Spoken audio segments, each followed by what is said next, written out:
Ganga Amaran press மீட்டில் ஒரு வேலை பார்த்து வச்சிருக்காரு. அதை பார்த்துட்டு ஒரு பெரிய மனுஷன் செய்கிற வேலையா இது அப்படின்ட்டு நெட்டிசன்கள் போட்டு வருத்துக்கிட்டு இருக்கிறாங்க. இளையராஜாவே சைலண்டா இருக்காரு அப்படின்னு நம்ம சொல்ல முடியாது. இளையராஜாவும் வயலண்டா இருக்காரு, கங்கை அமரனும் வயலண்டா இருக்காரு. நேற்றுக்கெல்லாம் பார்த்தீங்கன்னா அந்த நடந்த சம்பவம் அது திமிரு, அதாவது திமிரு, தலகணம், ஆணவம், ஈகோ எல்லாமே. ஒரு சினிமாவில் நீங்கள் வந்து ஒரு பாட்டு எழுதுற, இசையமைக்கிறது, ஒரு படம் டைரக்ட் பண்ணுறது, ஒரு கரகாட்டக்காரன் ஒரு படத்தை டைரக்ட் பண்ணிட்டா நீங்கள் பெரிய ஆளா? நீங்கள் உங்களையெல்லாம் முதல்ல விஇபியை கூப்பிட்டதே தப்பு. அங்கே வந்து நின்றுக்கிட்டு அதை ஒண்ணுமே செய்யல. அந்த பின்னாடி ஒரு சோப்பு சட்டுக்காரர் நிற்கிறார். இவர் என்னமோ பேச வர்றார், வாலி சம்பந்தமா ஏதோ ஒரு விழா போல. அல்ல இவருக்கு என்னமோ பரிசு கொடுக்குறாங்களா, என்னமோ கேடயம் கொடுக்குறாங்களா. எங்க பரிசு எங்க கேடயம் கொடுக்குறேன்னு சொன்னா உடனே டக்குன்னு பாத்தீங்கன்னா கிளம்பி வந்துட வேண்டியது. நீ பேசு நீ பேசு நீ பேசுன்னு சொல்லிட்டு ஒரு பேச ஆரம்பிச்சோடனே அவர் முன்னாடி கூப்பிட்டு வர்றாரு. அவருக்கு அது கூட தெரியல.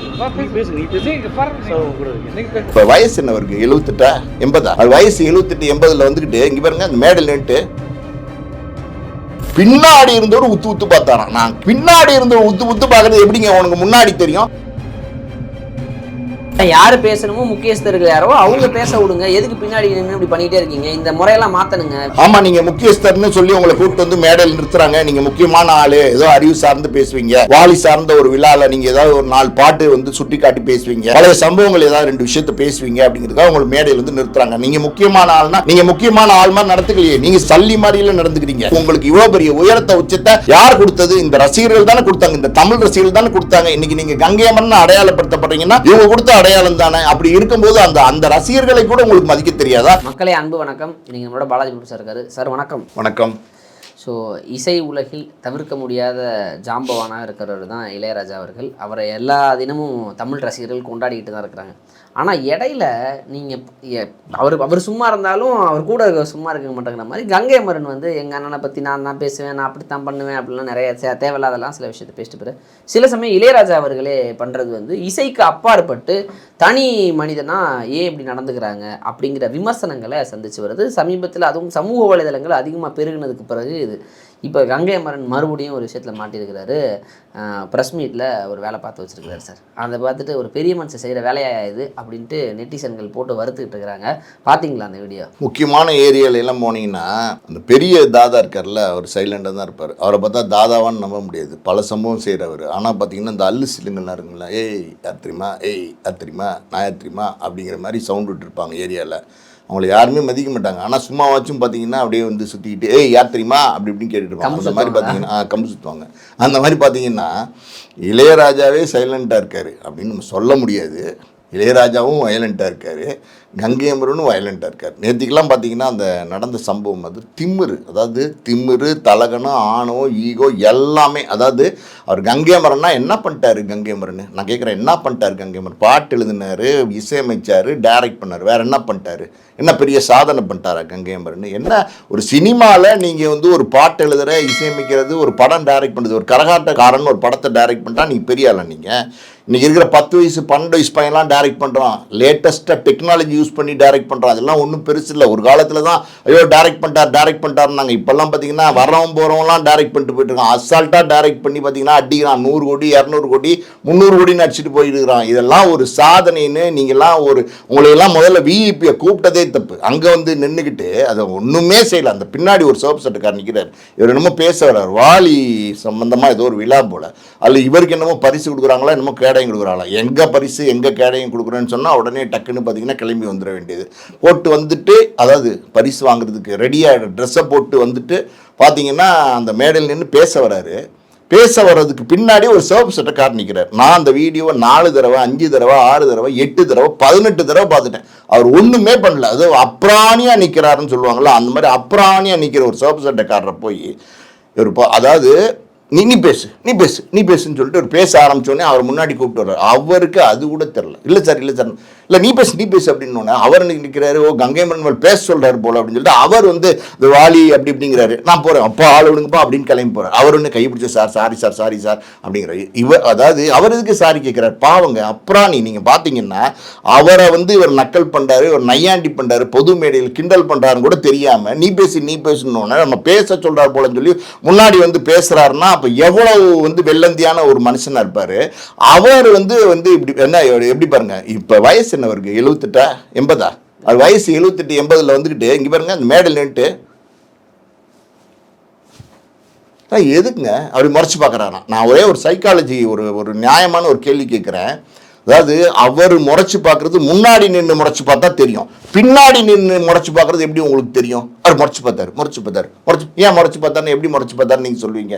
அதாவது ஒரு தனி மனிதனை வந்து யாராக இருந்தாலும் சரி, நீங்கள் கங்கை அமரன் அப்படிங்கிற ஒரு அடையாளம் உங்களுக்கு இருக்குது, நீங்கள் வந்து இன்றைக்கி வந்து ஒரு எப்படி சொல்கிறது, ஒரு செலிப்ரேட்டிங்கிற அடையாளம் இருக்குது, உங்களை அந்த விழாக்கு வந்து நாயகனை கூப்பிட்டுருக்காங்கிறதுக்காண்டி நீங்கள் எல்லாரையும் நீங்கள் வந்து தப்பாக பேசுகிறது ரொம்ப தப்பு. அந்த மேடையில் நிற்கிற அவரை வந்து நீங்கள் வந்து அவ்வளோ அவமானப்படுத்தி நேற்று பண்ணீங்களே, அந்த கூத்து பண்ணீங்களே, அது வந்து இந்த சோஷியல் மீடியாவில் இன்றைக்கி வந்து வைரல் ஆச்சு. அந்த வீடியோ வந்து வைரல் ஆச்சு. எல்லாரும் பார்த்தீங்கன்னா கங்கை அமரன் பண்ணது சரியா தப்பா அப்படின்னு டிபேட் பண்ணுறாங்க. கங்கையம்மன் பண்ணது தப்பு தான் அப்படின்னு எல்லாரும் பேசுகிறாங்க. இது ஒரு பக்கம் இருக்கட்டும். ஆனால் அந்த மனிதனுக்கு ஒரு பொண்டாட்டி பிள்ளை இருக்காதா, ஒரு அம்மா அப்பா இருக்க மாட்டாங்களா, ஒரு அண்ணன் தம்பி இருக்க மாட்டாங்களா, இல்லை பக்கத்தில் வீடுகள் இருக்காதா, சுற்றம் சூழல் நண்பர்கள் இருக்க மாட்டாங்களா? யாருக்கா இருந்தாலும் ஒரு நட்பு வலையும் ஒரு குடும்பம் ஒரு எல்லாமே இருக்கும் இல்லைங்க. அவங்க அந்த சொசைட்டிக்குள்ளே அந்த போக வேண்டாமா? அவர் போய் அந்த சொசைட்டியில் நிற்க வேண்டாம். இப்படி வந்து ஒரு மனிதரை வந்து நீங்கள் அவமானப்படுத்துனீங்க. யார் கொடுத்தது உங்களுக்கு இந்த உரிமையை? யார் கொடுத்தது இந்த உரிமையை?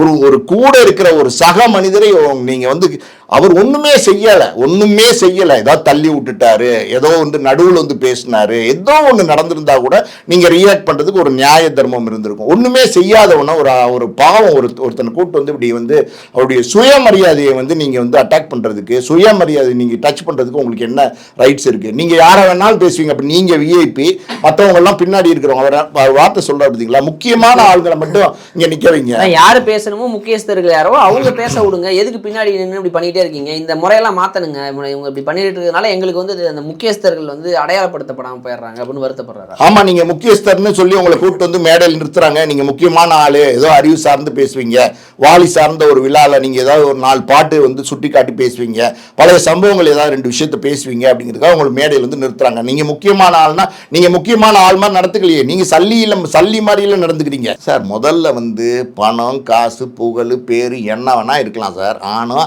எல்லாரை மாதிரி நீங்களும் சக மனிதர்ங்கிறத முதல்ல மதிங்க. சக மனிதர் அவருங்கிறத முதல்ல மதிங்க. அவர் உங்களை இப்படி ஏதாவது கேவலப்படுத்திருந்தா நீங்கள் சும்மா விட்டுருப்பீங்களா? உடனே தாம் தூம்னு குதிச்சிருக்க மாட்டீங்களா? நான் இன்னொரு விஷயம் சொல்கிறேன் கேளுங்க. அவர் கையை பிடிச்சி சாரி அப்படின்னு சொல்லி சொல்கிறாரு. நியாயமாக பார்த்தீங்கன்னா அங்கே இருந்த மக்கள் இருப்பாங்கல்ல, இந்த கூட்டத்தை பார்க்க வந்தவங்க, கங்கை அமரன் செஞ்சது தப்பு சார், நீங்கள் செஞ்சது தப்பு, அவர் எதுவுமே செய்யலை, அவர்கிட்ட நீங்கள் மன்னிப்பு கேளுங்கன்னு அங்கேயே வச்சு அவரை ரவுண்டு கட்டியிருந்தாங்கன்னா, சுத்து போட்டிருந்தாங்கன்னா, அவர் வந்து இல்லை எதாக இருந்தாலும் சரி சார் நீங்கள் பண்ணது தப்பு, எப்படி வந்து ஒருத்தர் நீங்கள் வந்து ஒரு சாமானியன்றதுக்காண்டி நீங்கள் கேவலப்படுத்துவீங்களா அப்படின்னு வந்து அன்னைக்கு கேட்டிருந்தாங்கன்னா, தட்டி கேட்டிருந்தாங்கன்னா அவர் பயந்துப்பார், மன்னிப்பு கேட்டிருப்பார். இது ஒரு பெரிய இஷ்யூவாக இருக்கும். இப்போ இதே வந்து கங்கை அமரனை வந்து அவர் இப்படி பண்ணியிருந்தாருன்னா சும்மா விட்டுருப்பாங்க. அதான் சொன்னேன். இப்போ கேட்டேனே, கங்கை அமரனை வந்து நீங்கள் ஏதாவது ஒரு வார்த்தை சொல்லுங்களேன். நீங்கள் கங்கை அமரன் அதாவது என்ன சொல்கிறாருன்னா, பின்னாடி இருந்தவர் உத்து பார்த்தாராம். நான் பின்னாடி இருந்தவர் உத்து பார்க்கறது எப்படிங்க உனக்கு முன்னாடி தெரியும்? நான் கேட்குறேன், என்ன முன்னாடி தெரியும்? உங்க பின்னாடி 2 கண்ணு வச்சிருக்கீங்களா, இல்லை முன்னாடி ஒரு கண்ணாடி வச்சு எல்லாத்தையும் பார்த்துட்டீங்களா? யார் உத்து பார்க்குறாங்கன்னு செல்போன் வச்சு பார்த்துட்டீங்க? என்ன லாஜிக் இது? எதுக்கு நீங்கள் அவர் வந்து திட்டுறீங்க? எதுக்கு நீங்கள் அவமானப்படுத்துறீங்க? இது என்ன மாதிரியான ஒரு முறை? இது எனக்கு புரியவே இல்லை. அதான் சார், இப்போ வந்து கங்கை அமரன் வந்து இந்த விஷயத்தில் மாட்டவும் பயங்கரமான நெட்டிசன்கள் கருத்து சொல்கிறாங்க. என்ன சொல்கிறாங்க, நீங்கள் எப்பயாவது பார்க்குற இவங்ககிட்டே இப்படி நடந்துக்கிறீங்களே, கூடவே இருக்கிறவங்கன்னா நீங்கள் எப்படி நடந்துப்பீங்க? நீங்கள் இன்னும் இது மாதிரிலாம் இதுக்கு முன்னாடி இப்போ சமூக வலைதளம் இருக்குது, அட்லீஸ்ட் வெளியே வருது, இது மாதிரிலாம் பல அட்ராசிட்டி பண்ணியிருப்பாங்க போல இருக்கே அப்படின்னு பலரையும் சுட்டி காட்டி பல நபர்களை பட்டியலிடுறாங்க. இவங்கெல்லாம் அப்படி தாங்க, அந்த படத்தில் போது இப்படி தான் நடந்துக்கிட்டார் அவர் அப்படின்னு சொல்லிட்டு ரேண்டமாக போடுறாங்க. இதெல்லாம் அப்படிலாம் நடக்குமா? இப்போ ஏன்னா இப்போ அவங்க வந்து சொசைட்டியில் ஒரு நல்ல ரேங்க்கில் இருக்காங்க, ஐ மீன் ஒரு நல்ல ஒரு நேமில் இருக்காங்க. நான் நாட் ஓன்லி கங்கை அமரனோட பேரை மட்டும் சொல்லலை சார், பொதுவாக சொல்கிறேன். ஒரு உச்சபட்ச நட்சத்திரமாக இருக்கிறவங்க இது மாதிரி நடந்துப்பாங்களா? ஒரு இன்னொருத்தருடைய சுயமரியாதைகளை விளையாடுற அளவுக்கும் அவங்கள வந்து இவ்வளோ காயப்படுத்துகிற அளவுக்கு நடந்துக்கிறாங்களா? பொதுவாகவே பார்த்தீங்கன்னா இந்த மனநிலை வந்து இப்போ வந்து நிறைய பேருக்கு வந்துருச்சு. நிறைய பேர் பார்த்தீங்கன்னா இந்த மாதிரி திமிர்த்தனமாக நடந்துக்க ஆரம்பிச்சிட்டாங்க. ஃபோட்டோ எடுக்கிறது, செல்ஃபி எடுக்கிறது அவங்களுக்கு இரிட்டேட் ஆகும். சில நேரங்களில் பார்த்தீங்கன்னா எப்போ பாரு நசன் அவங்கள வந்து விரட்டிட்டு போனீங்கன்னாலும் இரிட்டேட் ஆகிறதுக்கு வாய்ப்பு இருக்குது. அந்த நேரத்தில் ஏதாவது ஒரு சின்ன ரியாக்ஷன்ஸ் பண்ணால் கூட நம்ம வந்து சரி அவங்களுடைய சுதந்திரம்னு ஒன்று இருக்குது, அதை வந்து கொடுக்காம பின்னாடி இது பண்ணுறதுனால அவங்க டிஸ்டர்ப் ஆகிறாங்கன்னு நம்ம சொல்லலாம். இந்த மாதிரி ஒரு மேடையில் ஒன்றுமே செய்யாத சூழ்நிலையில் நீங்கள் பண்ணீங்கன்னா எப்படி இது சரி? அதாவது வந்து இதெல்லாம் வந்து பல வருடங்களாக பண்ணிட்டு இருக்காங்க. இந்த சினிமா பிரபலங்கள் இருந்து என்னங்க செய்கிறாங்க, சினிமாவால் என்னங்க செய்ய முடியுது, சினிமாவில் சாதிக்கிற யாராக வேணா இருக்கட்டுங்க, சினிமாவால் என்னங்க வந்து பயனடைய இருக்கு. நானும் ஒரு தயாரிப்பாளர் தான். இன்னைக்கு வந்து பார்த்தீங்கன்னா ஒரு செருப்பு தைக்கிறவன்லேருந்து ஒரு கூலி தொழிலாளர்லேருந்து ஒரு விவசாயிலேருந்து இன்னைக்கு வந்து ஒரு பல்லு விளக்குறதுக்கு பண்ணுற ப்ரெஷ்ஷுலேருந்து பேஸ்ட்லேருந்து நம்ம எல்லாமே வந்து ஒரு 100-150 பேர் வந்து தயாரிக்க கொடுக்குற பொருளை பயன்படுத்தி தான் நம்ம வந்து வீட்டை விட்டே வெளியில் வர முடியுது. அவங்களை விட இவர் என்ன முக்கியமானவர்? சினிமாங்கிறது ஒரு எக்ஸ்ட்ரா, அதாவது வந்து ஒரு என்டர்டைன்மெண்ட் மீடியாவில் வந்து நீங்கள் வந்து பாட்டு எழுதுறீங்க, புகழ் மியூசிக் பண்ணுறீங்க, புகழ் அடைகிறீங்க. அந்த புகழை பயன்படுத்தி அதுக்கிட்டு நீங்கள் வந்து எப்படி ஷோ பண்ணுறீங்க. நீங்கள் எல்லாருமே இந்த சொசைட்டியில் நீங்கள் மதிக்க கற்றுக்கிறீங்களா? நான் கேட்குறேன், ஒரு சாதாரண குடும்பத்திலேருந்து வந்தீங்க நீங்கள், இன்னைக்கு வந்து உங்களுக்கு இவ்வளோ பெரிய உயரத்தை உச்சத்தை யார் கொடுத்தது? இந்த ரசிகர்கள் தானே கொடுத்தாங்க, இந்த தமிழ் ரசிகர்கள் தானே கொடுத்தாங்க. இன்னைக்கு நீங்கள் கங்கை அமரன் அடையாளப்படுத்தப்படுறீங்கன்னா இவங்க கொடுத்த அடையாளம் தானே. அப்படி இருக்கும்போது அந்த ரசிகர்களை கூட உங்களுக்கு மதிக்க தெரியாதா? கூட இருக்கிற பொதுமக்களை கூட உங்களுக்கு மதிக்க தெரியாதா? என்னத்துக்காண்டி இப்படி பண்றீங்க? ஏன் இப்படி நடந்துக்கிறீங்க? ஏன்னா இப்போ இளையராஜா அவர்கள் மீது பல முறை, ஏன்னா இப்போ அவரை வந்து இசை ஜாம்பவான் அதில் மாற்று கருத்து கிடையாது, கொண்டாடப்பட வேண்டிய நபர் தான், எல்லாருமே அனுதினமும் ரசிக்கிறோம். ஆனால் அவருடைய கேரக்டரில் சில விஷயங்கள்லாம் பார்க்கும்போது ஐயா ஏன் இப்படி நடந்துக்கிறாரு அப்படிங்கிற ஒரு பல விமர்சனங்கள் வருவதுண்டு. இது சமூக வலைதளம் வந்ததுக்கு பிறகு தான் இவ்வளவு வீரியமாக பரவுது, அதற்கு முன்பும் இப்படியெல்லாம் நடந்திருக்கு அப்படின்னு சொல்கிற ஒரு புறம் இருக்காங்க. அப்படி ஏதாவது நடந்த சம்பவங்கள் எதுவும் இருக்கிறதா? ஏன்னா இப்போ இளையராஜா அவர்கள் கூட அந்த தண்ணி கேன் எடுத்துகிட்டு வரும்போது அந்த ஷோவில் பண்ணுவாங்க. ஆமாம், தண்ணி கேன் இல்லை, தண்ணி எடுத்துகிட்டு வந்து ஒரு பையன் மனோவேட சிங்கர் பாடிட்டு இருக்கும்போது தண்ணி கேட்டுருப்பார் போல, தவிக்குதுன்னு சொல்லிட்டு பாவம் அங்கே இருக்கிற செக்யூரிட்டி வந்து தண்ணி கொடுத்ததுக்கு யார் ஒன்று கேட்ட உள்ள வந்த, எதுக்கு உள்ள வந்த, யார் ஒன்று உள்ள விட்டது, நான் பாடிக்கிட்டு இருக்கேன் நீ என்ன உள்ள வந்த அப்படி இப்படின்னு அதட்டி அந்த மனவும் நடுங்கி போயிட்டாரு.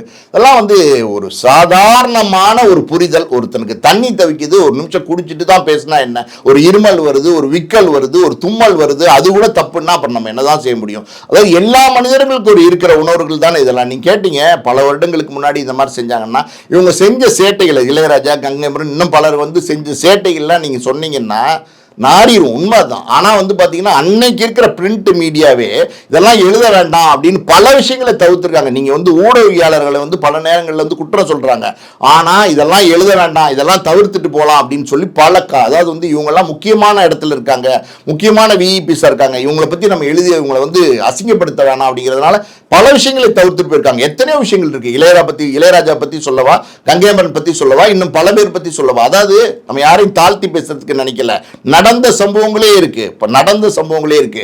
இப்போ கங்கை அமரன்லாம் எப்படின்னா ஒரு நிலைப்பாட்டில் இருக்கிற ஆள் கிடையாது, ஒரே மனநிலையில் இருக்கிற ஆள் கிடையாது. இப்படி இப்படி இப்படி இப்படி அதாவது வந்து அந்த காலத்தில் நீங்கள் பார்த்தீங்கன்னா அந்த ரவுண்டாக ஒரு கிளாக் இருக்கும், அது இந்த குண்டு இப்படி இப்படி இப்படி இப்படி இப்படி ஆடிட்டே இருக்கும். அந்த மாதிரி வந்து இளையராஜா வந்து கூட இருக்கிற காலத்தில் எங்க அண்ணன் மாதிரி உண்டா, எங்க அண்ணன் மாதிரி உண்டா, நானும் மன்னனும் அப்படி, எங்க அண்ணன் ஒரு மோசமான ஆளும் அடுத்த நாள் அப்படி மாத்துவார். அதுல நானும் மன்னனும் எங்க அண்ணன் மாதிரி உண்டா, எங்க அண்ணன் தான் எல்லாம், இளையராஜா எல்லாம் இல்லையா அப்படி இப்படின்னு பேசுவார். அப்புறம் இளையராஜாவை முதல்ல எக்ஸ்போஸ் பண்ணது யாருன்னு நினைக்கிறீங்க?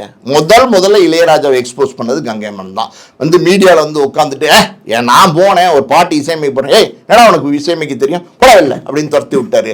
என் மேல கால் பண்ணுச்சு, நான் ஒரு நல்ல பாட்டு எழுதிட்டு போனேன், உடனே சரக்குன்னு கழிச்சு இதெல்லாம் ஒரு பாட்டான்னு குப்பத்தட்டியில் போட்டாரு, என்னை வளர விடலை, எனக்கு துன்பப்படுத்தினார், கஷ்டப்படுத்தினார்னு அண்ணனை பற்றி வந்து பேசுவார். அடுத்து பார்த்தீங்கன்னா இப்போ சமீபத்தில் அண்ணனோட மறுபடியும் ஒன்னாயிட்டார் போல, ஜாயிண்ட் அடிச்சிட்டார் போல. இந்த சின்ன பசங்க சொல்லுவாங்கல்ல, நான் உன் பேச்சு கா அப்படின்வாங்கல்ல, அப்புறம் வந்து இன்னைக்கு வந்து 2 பேரும் சேர்ந்துட்டாங்க போல. இப்போ வந்து இந்த குட் பேட் அக்லி சர்ச்சை வந்தப்ப எங்கள் அண்ணன் மாதிரி உண்டா, எங்கள் அண்ணன் பாட்டு இல்லாமல் ஏதாவது உண்டா அப்படின்னு பேசிக்கிட்டு இருக்காரு. அதாவது ஒரு மனநிலையிலே நீங்கள் இல்லை. ரெண்டாவது பார்த்தீங்கன்னா ஒரு சொசைட்டியில் கங்கை அமரன் அப்படிங்கிற ஒரு இசையமைப்பாளர், ஒரு பாடகர், ஒரு பாட்டு எழுதுகிறவர், ஒரு டைரக்டர், இதெல்லாமே உங்களுக்கு அடையாளம் இருக்கும்போது, ஒரு பெரிய இளையராஜாவோட தம்பிங்கிற அடையாளமெல்லாம் இருக்கும்போது நீங்கள் அதுக்கேற்ற மாதிரி முதல்ல நடந்துக்கிறீங்களா? சமீபத்தில் பார்த்தீங்கன்னா இந்த பழைய இசையமைப்பாளர் இருக்கார்ல சங்கர் கணேஷ், அதில் வந்து கணேஷை வந்து பேட்டி எடுக்கிறார். கணேஷோட மகன் ஸ்ரீயும் பக்கத்தில் இருக்கார். அப்போ பேட்டி எடுக்கும்போது பழைய காதல் கதை, அந்த பழைய காதல் கதையை பற்றி ஜாலியாக பேசுகிறாங்க, அது வேற விஷயம். ஆனால் இன்னைக்கு பார்த்தீங்கன்னா அவர் சொல்றாரு, யார் கணேஷ் சொல்றாரு, ஒரு நாள் என்னை பார்க்க என் வீட்டுக்கே வந்துட்டாங்க. வீட்டுக்கு வந்துட்டாங்களா, என்ன பண்ணீங்க அப்படின்னு கேட்குறாரு. காலிங் பில் அடிச்சோன்னா நான் வந்து திறந்தேன், இவங்க நிற்கிறாங்க, உள்ள நின்னாங்களா, யார் வீட்டில் இல்லையா, யாரும் ஆள் இருந்தாங்களா இல்லையா, 2 பேரும் மட்டும் என்ன பண்ணீங்க, தனியாக இருந்தீங்களா, பேசுனீங்களா, சொல்லுங்க அப்படிங்கிறாரு. இதெல்லாம் இது தேவையா? 78 வயசில் தேவையா? ஒரு மெச்சூரிட்டி வேணாம். நீங்கள் 78 வயசு தானே, உங்களுக்கு 80 வயசுக்கிட்ட ஆச்சுன்னு நினைக்கிறேன். இப்போ வந்து இதெல்லாம் தேவையா? இருந்தீங்களா தனியாக இருந்தீங்களா, ரூம் போனீங்களா, அப்புறம் என்ன நடந்துச்சு, என்ன நடந்து அவங்க சொல்லணுமா உங்களுக்கு? இதெல்லாம் என்னங்க கேள்வி நான் கேட்குறேன். இதெல்லாம் என்னன்னா இது ஒரு இல்லைங்க, நீங்கள் அதாவது ஒரு மூத்த இசையமைப்பாளர், அது இல்லாமல் பார்த்தீங்கன்னா ஒரு வயதில் மூத்தவராக நீங்கள் இருக்கிறீங்க. இந்த வீடியோவில் நீங்கள் இன்றைக்கி இருக்கிற யங்ஸ்டர்ஸ் எல்லாம் பார்க்குறாங்க. பார்க்கும்போது உங்களை என்ன நினைப்பாங்க? அதான் நான் சொன்னேன்ல, சல்லித்தனமாக பேசி தெரியக்கூடாது. நீங்கள் கங்கை அம்மனை பொறுத்த வரைக்கும் என்னைக்காவது ஏதாவது ஒரு மேடையில் ஏறி அறிவுபூர்வமாக கருத்து சார்ந்த கருத்துக்களை கரெக்டாக சொல்லிட்டு இறங்கியிருக்காரா? எல்லா இடத்துலையும் போனால் அடிதடி தான், சண்டை தான், பிரச்சனை தான். யாராக இருந்தாலும் ஒரு இடத்துல பார்த்தீங்கன்னா கேபி பாலா, அந்த பையன் சின்ன பையன், அவன் ஏதோ காம்பேர் பண்ணிக்கிட்டு இருக்கான், ஏய் போடா நீ ஏன் பண்ணுறா டேய் அப்படி இப்படிங்கிறாரு. எதுக்கு இதெல்லாம்? நான் என்ன கேட்குறேன், இன்னொரு இடத்துல பார்த்தீங்கன்னா ஒரு ஊடகவாளர் வந்து பேட்டி எடுக்கும்போது பார்த்தீங்கன்னா அவரோட நேரடியாக உட்காந்து தள்ளுமுள்ளு சண்டை. எல்லா இடத்துலையுமே பிரச்சனை, எல்லா இடத்துலையுமே சண்டைங்க. நீங்கள் என்னைக்கு வந்து கங்கை அமரன் அப்படின்னா அவரோட அடையாளம் என்ன? அவரே தான் பேசுவாருங்க அப்படின்னு தான் அசால்ட்டாக பேசுவாங்களே தவிர, கங்கை அமரனா அப்படியா அவர் நல்லா பேசுவார்ப்பான்னு என்னைக்கா சொல்லியிருக்காங்களா? நல்ல கவிஞர் தான், நல்ல பாட்டெல்லாம் எழுதினவர் தான். ஆனால் ஏன் அப்படி நடந்துக்கிறாரு தெரியலையே. நீங்கள் 2 பேரும் மட்டும் என் கூட இருந்தீங்கன்னா அப்படிங்கிற மாதிரி இளையராஜா வந்து நினைப்பார் சார். ஒருத்தம் போதையா நம்மளை பற்றி புகழ்ந்து பேசுகிறதுக்குன்னு நினைக்கிற டைமில் இவங்க ஒருத்தம் போது நம்மளை மொத்தமாக காலி பண்ணுங்கிற மாதிரி பல நேரங்களில் அவர் வயதிற்கு தாண்டி அந்த ஒரு வயதுக்கான அனுபவத்திலேருந்து தவறி போய் பேசும்போது சர்ச்சையாக மாறுது. சமீபத்தில் அதுவும் சமூக வலைதளம் வளர்ந்ததுக்கு பிறகு இது போன்ற நபர்களுடைய உண்மை முகம் இதுதானா அப்படிங்கிறலாம் டிபேட்டுக்குரிய கேள்விகளாக மாறிட்டு இருக்கு சார். சொல்லுங்கள் சார், எதை சொல்லுங்கள். அதாவது ஒரு விஷயம் தெரிஞ்சுங்க, நான் ஆணையிட்டால்னு ஒரு படத்தில் எம்ஜிஆர் பாடுவார். அதாவது பதவி வரும்போது பணிவு வர வேண்டும், துணிவு வர வேண்டும் தோழா அப்படின்னு பாடுவார். அந்த பாட்டை எழுதுனது யார்? வாலி எழுதினார். என்ன எழுதினார்? பதவி வரும்போது பணிவு வர வேண்டும், துணிவு வர வேண்டும் தோழான்னு எழுதினார். அந்த வாலிக்கு நடக்கிற ஒரு விழாவில் இவர் வந்து பதவி நம்ம புகழ் பணம்லாம் இருக்கும்போது அவர் வந்து இந்த மாதிரி வந்து எப்படி சொல்லி இதெல்லாம் வந்து ஒத்துக்க கூடாதுங்க. அது கங்கை அமரனாக இருந்தாலும் சரி, யாராக இருந்தாலும் சரி, பொது நாகரிகம், பொது மேடல் எப்படி நடந்துக்கணும்னு தெரியாமல் நடந்துக்கிறவங்கள முதல்ல நம்ம கூப்பிடுறத தவிர்க்கணும், அவரை அழைக்கிறத தோக்கணும். விழாக்களுக்கு கூப்பிட்டு நம்ம அவருக்கு பரிசு கொடுக்கறதுனால தான், விழாக்கள் கூப்பிட்டு அவர் முக்கியஸ்தராக நிற்க வைக்கிறதுனால தான் அவர் இந்த மாதிரி செய்கிறார். நீங்கள் யாருமே கூப்பிடாம விடுங்களேன், ஒரு 6 மாதம் யாருமே எந்த விழாக்கு கூப்பிடாதீங்க, எந்த பத்திரிக்கையும் கொடுக்காதீங்க, யாருமே கங்கை அம்மன் மேலே ஆளுங்க கூப்பிடாம இருங்க. ஆட்டோமேட்டிக்காக ஃபோன் பண்ணி, என்னப்பா அது அந்த சபாவில் நடந்துச்சு போல, என்னையும் கூப்பிடல அப்படின்னு வந்து கேட்டு அழைப்பு எடுத்து போய் பேசுவாங்க. அப்போ வந்து பயம் வரும். ஆனால் இப்படி கூப்பிடுறதுனால இந்த மாதிரி பண்ணுறாங்க. இது ரொம்ப ரொம்ப தவறு. யாராக இருந்தாலும் இதை கண்டிக்கணும். நிச்சயமாக சார், சாதித்தவர்களாக இருந்தாலும் சரி, சாதிக்கணுங்கிறவங்களாக இருந்தாலும் சரி, பணிவும் அந்த கனிவும் அவங்க இருந்தால் தான் இந்த மக்கள் வந்து எப்போவுமே அந்த கோபுரத்தில் வச்சு பார்ப்பாங்கிறதுக்கு பல பேர் உதாரணங்களாக இருக்காங்க. இனிவேஸ் நிறைய விஷயங்கள் பகிர்ந்துக்கிட்டீங்க, நேரம் கொடுத்தது நன்றி சார். நன்றி.